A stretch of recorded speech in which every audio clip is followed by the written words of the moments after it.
Selamat datang di Epelos, berpikir rasional. Oke, mari kita mulai. Coba deh lo bayangin sejenak, pikiran lo itu kayak sistem operasi di komputer atau HP lo.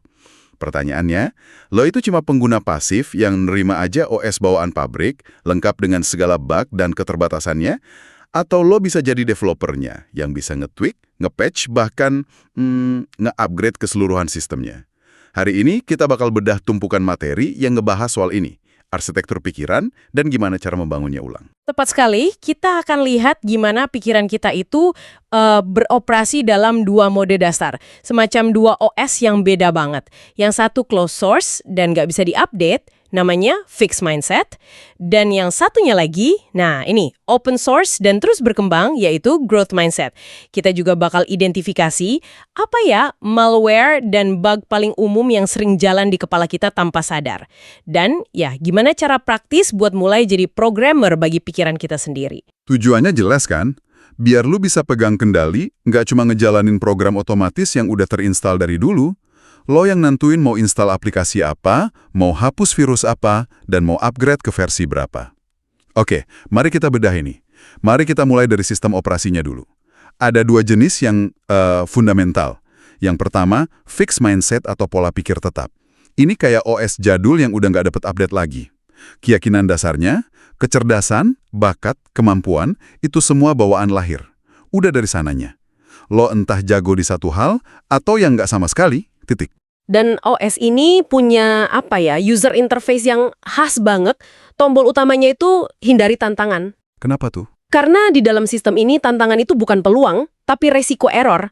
Resiko yang bisa ngebuktiin kalau spesifikasi hardware lo emang jelek. Kegagalan itu bukan bug yang bisa diperbaiki, tapi fatal error yang artinya program ini memang cacat. Makanya orang yang menjalankan OS ini cenderung defensif banget sama kritik. Itu dianggap serangan personal ke inti sistemnya. Bener juga. Logikanya jadi aneh ya. Usaha keras malah dianggap sebagai tanda kelemahan. Kayak mikir, kalau emang prosesornya kenceng, harusnya nggak perlu kerja keras dong, harusnya lancar jaya. Persis. Jadi, daripada kelihatan harus berusaha, mending nggak nyoba sama sekali. Ini yang bikin mereka kejebak dalam program yang itu-itu aja. Betul. Ini resep jitu untuk stagnasi. Yang lebih menarik lagi, ada penelitian yang nunjukin gimana keyakinan ini secara nyata mempengaruhi kinerja. Di satu studi, 2 kelompok orang dikasih teka-teki yang makin lama makin susah. Kelompok dengan fixed mindset nyerah jauh lebih cepat. Oh ya? Bahkan mulai bohong soal skor mereka, karena mereka nggak tahan dengan perasaan gagal. Sementara itu, kelompok lawannya... Nah, ini dia OS yang mau kita install. Growth mindset atau pola pikir bertumbuh. Ini sistem operasi yang upgradable. Keyakinan dasarnya adalah kemampuan itu bisa dikembangkan. Otak itu bukan prosesor statis, tapi lebih mirip otot. Makin dilatih, makin kuat. Dan kegagalan bukan fatal error, tapi cuma debugging report. Haha, iya benar. Laporan yang ngasih tahu di mana letak kesalahan kode lo biar bisa diperbaiki. Dan ini bukan cuma omong kosong motivasi loh, ada dasar biologisnya yang sangat kuat. Namanya neuroplastisitas. Neuroplastisitas. Oke. Ini konsep yang bilang kalau otak kita secara fisik itu bisa berubah. Setiap kali lo belajar skill baru, setiap kali lo memaksakan diri mikirin sesuatu yang susah, lo itu secara harfiah lagi ngebangun jalur-jalur saraf baru. Atau memperkuat yang udah ada di otak lo. Tunggu. Jadi ini bukan cuma metafora otak itu otot ya? Bukan. Beneran ada perubahan fisik? Ada kabel baru yang terbentuk di kepala kita setiap kali kita maksain diri belajar sesuatu. Jadi kayak kita bisa nambah RAM atau kabel fiber di dalam otak kita sendiri gitu. Tepat. Analogi yang bagus banget. Bayangin aja lo lagi di gunung yang penuh salju tebal. Pertama kali lo mau bikin jalur ski, itu kan susah banget, butuh banyak energi. Iya. Tapi makin sering lo lewatin jalur yang sama, jejaknya makin dalam, makin jelas. Lama-lama, lewat jalur itu jadi gampang banget, hampir otomatis. Nah, itulah yang terjadi di otak lo. Wow. Setiap repetisi, setiap latihan, itu lagi mengeruk jalur saraf biar lebih efisien. Sebuah riset bahkan nunjukin, cuma dengan ngajarin sekelompok siswa tentang konsep ini, neuroplastisitas ini selama 1 jam, Terus? nilai matematika mereka meningkat signifikan selama 1 semester. Cuma dengan tahu kalau otak mereka bisa tumbuh, mereka jadi lebih gigih. Wow, oke. Jadi, keyakinan itu sendiri yang jadi semacam izin administrator buat nge-upgrade sistemnya, itu mengubah segalanya. Tapi, di sini muncul pertanyaan besar. Kalau OS kita emang bisa di-upgrade, kenapa rasanya susah banget buat maju? Kenapa kita sering balik lagi ke pengaturan pabrik?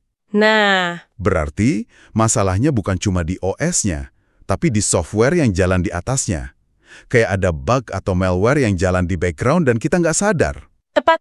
Dan dalam psikologi, malware ini kita sebut sebagai distorsi kognitif atau jebakan berpikir. Ini adalah program-program kecil yang berjalan otomatis yang membelokkan cara kita memproses realitas. Oke, Dan program ini banyak banget jenisnya. Ada misalnya bug yang namanya binarythinking.exe, pikiran hitam putih. familiar banget. Kalau sesuatu nggak 100% sempurna, sistem akan langsung menganggapnya 100% gagal. Betul. Nggak ada nilai 80 atau 90, cuma ada 100 atau 0. Terus ada juga virus overgeneralization. Kena satu masalah kecil, misalnya gagal pas presentasi. Virus ini langsung nge-scan seluruh sistem dan ngasih kesimpulan. Gue selalu gagal kalau ngomong di depan umum. Iya kan? Satu data error dipakai buat nulis ulang seluruh database tentang diri sendiri. Bahaya banget itu. Ada lagi yang lebih parah, namanya catastrophizing. Ini program yang fungsinya ngambil masalah paling kecil sekalipun dan langsung menjalankan simulasi skenario terburuk. Kunci motor nggak ketemu 5 menit. Di kepala udah. Di kepala udah skenario motornya dicuri, dijual ke penadah, dipretelin, rangkanya dibuang ke sungai. Gue banget itu. Dan yang paling bahaya, mungkin labeling ya. Bukan gue melakukan kesalahan, tapi programnya langsung ganti nama file user profile jadi pecundang.exe. Persis, itu adalah malware yang paling merusak. Satu kesalahan jadi identitas permanen. Nah, pertanyaannya, gimana cara kita pasang antivirus buat program-program ini? Nah, itu dia. Ada metode 3C, catch, check, change, yang kedengarannya bagus di atas kertas. Tapi jujur deh, bagian catch atau nangkap itu yang paling susah kan? Emang. Program-program ini kan jalannya di background, super cepet. Seringnya kita baru sadar udah tenggelam dalam pikiran negatif setelah berjam-jam. Ada triknya nggak sih buat jadi lebih waspada saat bug-nya lagi jalan? Pertanyaan yang sangat penting. Karena emang disitulah kuncinya. Menangkap itu butuh latihan, sama kayak belajar meditasi. Salah satu triknya adalah dengan mengenali gejalanya. Bukan pikiran itu sendiri, tapi perasaan yang ngikutin. Maksudnya? Kalau lo tiba-tiba ngerasa cemas, marah, atau putus asa tanpa sebab yang jelas, itu bisa jadi alarm bahwa ada skrip negatif yang lagi berjalan. Berhenti sejenak dan tanya, pikiran apa yang barusan lewat di kepala gue yang bikin gue ngerasa gini? Jadi, emosi itu kayak notifikasi errornya. Warning, high anxiety detected, check running processes. Oke, masuk akal. Bener, setelah ditangkap, baru kita periksa atau cek. Kita jadi detektif buat pikiran kita sendiri. Kita interogasi pikiran itu. Betul. Lo tanya, apa buktinya kalau pikiran gue selalu gagal ini bener? Kapan terakhir kali gue berhasil? Apa ada cara lain buat ngelihat situasi ini?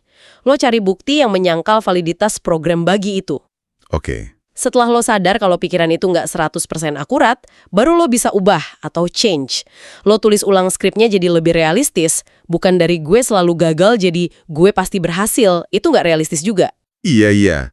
Tapi jadi, oke, presentasi tadi emang kurang bagus, tapi gue bisa belajar dari kesalahannya buat presentasi berikutnya.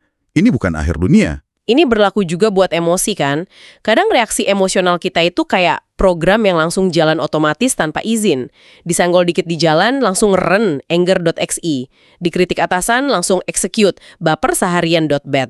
Kita nggak punya jeda sama sekali. Nah, itulah bedanya antara bereaksi dan merespons. Bereaksi itu program otomatis yang dijalankan oleh bagian otak primitif kita, amigdala. Stimulus masuk, reaksi keluar. Nggak ada prosesor di tengahnya. Betul, merespons di sisi lain adalah ketika kita berhasil menciptakan jeda sesaat. Jeda ini ngasih waktu buat bagian otak yang lebih rasional, korteks prefrontal untuk ikut campur. Jeda ini ibarat kotak dialog yang muncul di layar. Sebuah stimulus terdeteksi. Apakah Anda yakin ingin menjalankan anger.exe? Yes, no. Persis. Dan cara paling gampang buat nampilin kotak dialog itu gimana? Napas. Napas, sesederhana itu. Pas lo ngerasa emosi memuncak, coba ambil satu tarikan napas dalam yang disadari.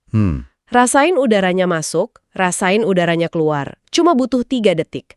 Tapi 3 detik itu seringkali cukup untuk mencegah pembajakan oleh amigdala. Oke. Selain itu, penting juga buat kenalin tombol pemicu lo. Anggap aja ini kayak shortcut di keyboard lo yang langsung nge-launch program emosi tertentu. Buat sebagian orang, pemicunya itu perasaan nggak dihargai. Buat yang lain, ketidakadilan. Kalau lo tahu apa shortcut lo bisa lebih siap. Oke, jadi kita udah bahas soal pentingnya mengupgrade OS ke growth mindset. Kita juga udah bahas cara masang antivirus buat ngedebug pikiran negatif dan nahan program emosi otomatis. Tapi semua teori ini, semua patch buat bug ini, nggak ada gunanya kalau kita nggak pernah ngetes di lingkungan yang nyata kan? Nah, Kita cuma ngoprek di komputer lokal. Kita harus berani deploy ke server, yaitu keluar dari zona nyaman. tepat. Zona nyaman itu adalah sebuah sandbox. Lingkungan simulasi yang aman, terkendali, tapi nggak ada pertumbuhan nyata yang terjadi di sana. Kelihatannya enak ya? Kelihatannya enak, tapi sebenarnya itu tempat di mana update-update terbaik nggak pernah terinstall. Itu tempat di mana potensi kita jadi arsip yang dikompres dan nggak pernah dibuka. Tapi kan sengaja nyari ketidaknyamanan itu rasanya aneh. Kenapa kita harus deploy sesuatu yang kita tahu mungkin bakal bikin sistem kita crash? Karena hanya saat sistem mengalami beban di luar kebiasaan, dia akan belajar dan mengoptimalkan diri. Sama kayak otot yang cuma akan tumbuh kalau dikasih beban yang sedikit lebih berat dari biasanya. Oke. Ini bukan soal nyari penderitaan, ini soal mengubah cara pandang kita terhadap tantangan. Tantangan itu bukan ancaman crash, tapi stress test yang penting buat nunjukin di mana kelemahan sistem kita dan di mana kita perlu perkuat. Oke, gue setuju. Tapi gimana caranya mulai? Kadang rasanya berat banget. Mau belajar coding skill baru, tapi lihat tutorialnya aja udah pusing. Mau mulai olahraga, tapi mikirin capeknya aja udah males. Itu kayak mau nge-compile program yang super besar, ngeliat progress barnya yang lama aja udah bikin pengen di-cancel. Karena lu mikirnya harus nge-compile seluruh program sekaligus. Padahal kuncinya adalah micro-commit. Maksudnya? Jangan langsung mau naklukin dunia, mulai dengan apa yang kita sebut gas tipis-tipis atau baby steps. Buat perubahan yang sangat kecil, yang hampir nggak mungkin gagal, sampai otak lo nggak sempet ngeluarin alasan buat nolak. Contohnya gimana tuh yang kreatif, yang bukan cuma sapa kasir supermarket? Oke, misalnya lo mau lebih berani bersosialisasi. Baby step-nya bukan langsung ikut pesta, tapi coba tanya jam ke satu orang asing hari ini. Cuma itu.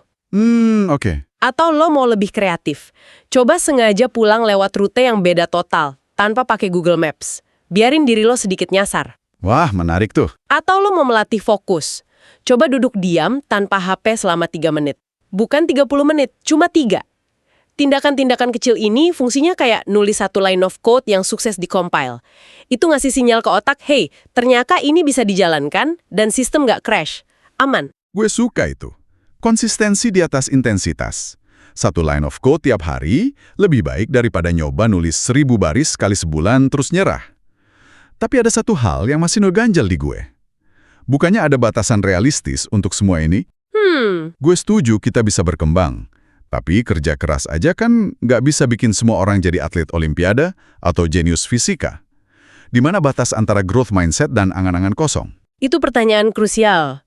Dan ini salah satu kesalahpahaman terbesar tentang growth mindset. Pola pikir ini bukan tentang mengabaikan realita atau percaya lo bisa jadi apa saja hanya dengan keinginan. Itu namanya delusi. Oke. Growth mindset adalah tentang memperluas batas kemungkinan pribadi lo. Fokusnya bukan pada hasil akhir yang absolut, gue harus jadi nomor 1, tapi pada proses pertumbuhan yang tak terbatas. Jadi tujuannya bukan buat jadi Michael Jordan, tapi buat jadi versi terbaik dari diri gue di lapangan basket, yang mungkin jauh lebih baik dari yang gue kira sekarang. Tepat sekali. Growth mindset bilang, lo mungkin nggak akan jadi Einstein, tapi lo bisa jadi jauh lebih pinter, lebih paham, dan lebih bijak daripada lo yang sekarang. Batasannya mungkin ada, tapi kita semua beroperasi jauh di bawah batas potensi kita yang sebenarnya. Jadi, daripada khawatir soal langit-langitnya di mana, lebih baik fokus buat ngedorong lantainya lebih tinggi dulu. Oke. Rayakan kemajuannya, sekecil apapun. Fokus pada proses. Dan yang terakhir, semua ini akan jauh lebih mudah kalau lo punya kenapa yang jelas. Tujuan besar dari proyek upgrade ini apa? Maksudnya, punya tujuan hidup gitu. Bisa dibilang begitu. Atau setidaknya punya alasan yang kuat kenapa lo mau berubah. Kenapa ini yang jadi kompas internal lo. Saat lo kena bug, saat program lo crash, kenapa ini yang ngasih lo energi buat bangkit, buka lagi laptop, dan mulai debugging. Iya benar juga ya. Tanpa kenapa yang kuat, godaan untuk balik ke pengaturan pabrik yang nyaman itu terlalu besar. Coba deh tanya ke diri lo. Sistem operasi yang gue jalanin sekarang ini pilihan sadar gue, atau gue cuma ngejalanin rutinitas di mode otomatis? Oke, dalam banget. Mari kita coba rangkum semua ini. Jadi intinya, kita semua punya pilihan. Kita nggak terjebak sama cara pikir kita yang sekarang. Kita bisa berhenti jadi pengguna pasif dari OS mental kita dan mulai jadi developernya. Betul. Langkah pertamanya adalah mengadopsi growth mindset sebagai sistem operasi dasar. Keyakinan bahwa upgrade itu mungkin. Lalu secara aktif install antivirus. Jadi pengamat buat pikiran lo, belajar menangkap, memeriksa, dan menulis ulang skrip-skrip negatif. Dan melatih diri buat menciptakan jeda. Bener. Biar lo bisa merespons dengan sadar, bukan bereaksi secara otomatis. Dan yang paling penting, semua ini butuh latihan. Teori aja nggak cukup. Lo harus berani deploy kode lo di arena ketidaknyamanan secara konsisten. Dimulai dari satu baris kode yang paling kecil sekalipun. Tepat. Pertumbuhan terjadi di sana. Bukan di dalam editor teks yang aman. Oke, nih, satu pemikiran terakhir buat lo bawa pulang dan renungin. Mengikuti metafora kita tadi, kalau dunia internal lo itu sebuah user interface di layar komputer, sekarang ini temanya apa? Apakah dark mode yang penuh bayangan dan keraguan, atau light mode yang cerah dan penuh kemungkinan?